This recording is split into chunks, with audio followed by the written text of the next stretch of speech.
How to pin a comment on your TikTok live stream. So first step is to open your TikTok application. Take note that you can only go live on TikTok if you have 1,000 or more followers.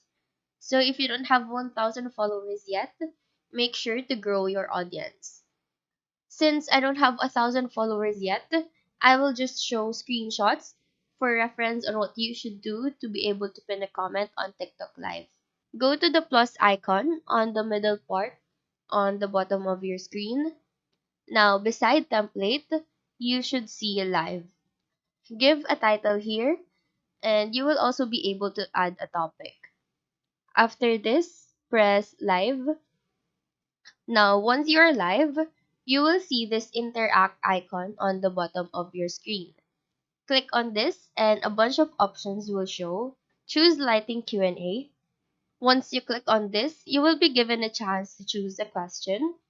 It will be displayed like this where every viewer can see the question.